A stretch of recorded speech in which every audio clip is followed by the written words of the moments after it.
Hi everyone! Please accept my heartfelt regards. Good day. Let me first introduce myself. My name is Sharamay Imperial from B3-2 CPT.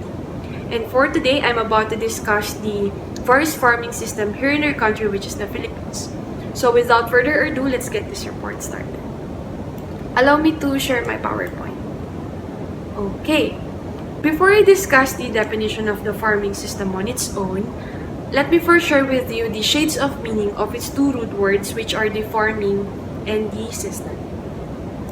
I know guys, you already know the meaning of farming, but it has a difference to the farming system, which you will going to find out later on the latter part of this report. When we think about the farming, the first thought that comes to our mind is, it is the finest description to our farmer's job. Yes, it is, but to elaborate things, farming is actually the act of cultivating the land, sowing the seeds, and planting different crops for different purposes. Actually, farming can also be defined as raising or rearing of animals such as ruminants, livestock, and even poultry for meat production and milk and even eggs. In farming, it is up to the farmer, or it is their choice to choose whether they select organic or inorganic practices, as long as it gives them high yield. So that is farming. Next is system. And by system, we mean it is a set of rules or a method of organizing things to achieve a certain goal. Yung system po kasi, those are the actions that actually take place within an operation. Simply as that. Ngayon na alam na natin yung meaning ng farming and system, we are going to talk about the farming system. To define what farming system is, I have here two cited definitions that came from reliable sources. First is according to Jayanthi et al. 2002.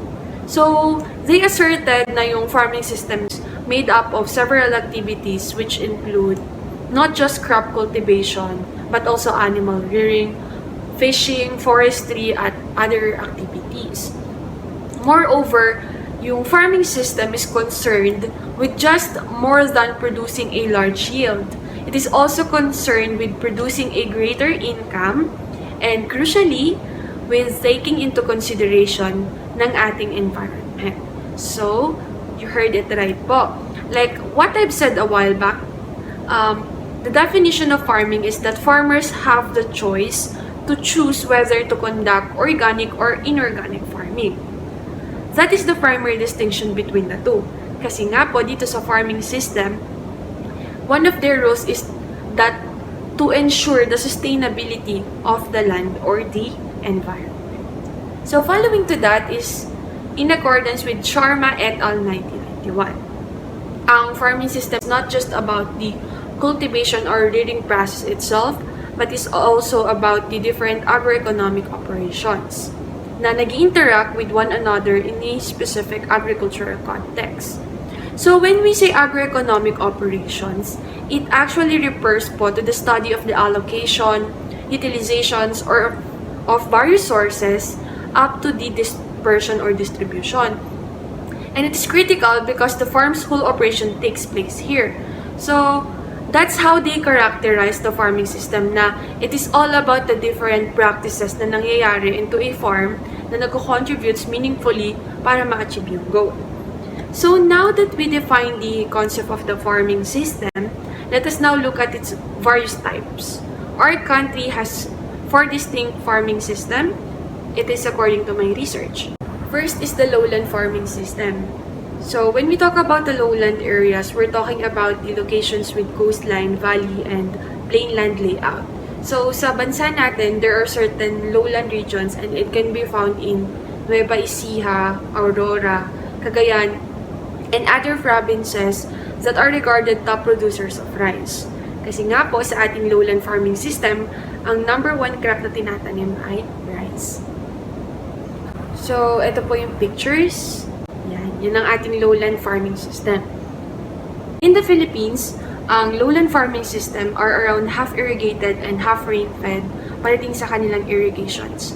And as expected, yung lowland irrigated farming system it outperforms the rain-fed one in terms of the yield which is given. And in addition to that, yung soil po sa lowland area is fertile. Bakit? Kasi the topsoil that came from the upland actually goes to the lowland when it rains. And yung topsoil, as we know, is composed of the different macro and micronutrients or elements that our plant needs. That's why yung soil sa lowland is fertile pa din. But even though that is the case, in lowland farming system, chemicals are actually being used in their operations. And we can't deny the fact that most of our farmers here in this farming system depends on the chemical fertilizers, pesticides, and more. Which kasi, ang pinaka-aim nila is higher yield, lalo na at rice ang kanilang kinukultivate. But in terms naman sa management, they are currently practicing cropping system, wherein aside from rice, which is the common crop that they're growing, as I have said, they're also cultivating alternative higher income crops such as legumes, grains, and tree crops. So moving on, the next farming system is the upland farming system. When we're talking about the upland areas, it is sometimes, though not always, referred to as mountainous, and they often have the lower temperature, heavy rains, which is to be expected kasi nga po matras yung location nila. And furthermore, the upland farming system is primarily rain-fed when it comes to their irrigation. Sa Pilipinas, ang upland are preferred as the destination for the rural migration. So, as far as I remember, around 26% of the total population ng ating bansa in year 2000 was actually living there at the upland area. And yung mga farmer or people na nandun na nakatira actually called as the rain-fed farmers, forest dwellers, highlanders, and even indigenous people. So sa upland area, prone sila ng erosion dahil sa kanilang location. So dito sa upland farming system, yung production is actually quite low. And so is income. Kasi nga, yung iba sa na-harvest nilang crops is for personal use na lang, and mostly is wala rin silang halos na-harvest kasi na aatake ng peste, na-aapektuhan ng soil erosion, and so forth. However, when it comes to the cropping patterns, they are quite flexible kasi gumagamit sila ng various cropping system kagaya ng crop diversification, crop rotation, intercropping, at iba pa. So, sa upland area din, or upland farming system, in accordance with the study of Garty et al. 2000, meron tayong 3 types of farming. Una po dyan ay ang traditional shifting cultivation na mas kilala bilang low fallow period. Dito nagaganap yung slash and burn kung saan sinusunog yung specific area, then after that, hindi nila yun gagamitin or they are not going to cultivate it for whole growing season, which implies yung mga cultivator or farmers set aside nila yung area for a long period of time that actually range from 1 year to 5 years. Then after that, dun lang ulit nila gagamitin yung area. It is critical kasi it allows the soil na ma-restore yung kanyang productive capacity and also reducing the pest population levels. Kung mahaba yung time range dito sa traditional shifting cultivation, sa atin namang migrant shifting cultivation, yung flat land, kiniklear siya, then after that, kinukultivate for a short period of time, tapos inaabandon na siyang nakaganon. Hinahayaan nila yun para daw ma-recover nung land yung kanyang natural vegetation. So that kapag ginamit nila ito, it's going to be more productive. Last is the permanent or intensive farming. Ito sa intensive farming, they are also referred as the industrial farming kasi it is more on the larger number of labor and even machines and equipment used. Sa intensive farming, they are using the entire space of their land. Kinukultivate nila yun, nag-raise sila ng animals and so on in order for them to create as much as yield as possible and also income. Next is the traditional farming system. It is where most of us are familiar with.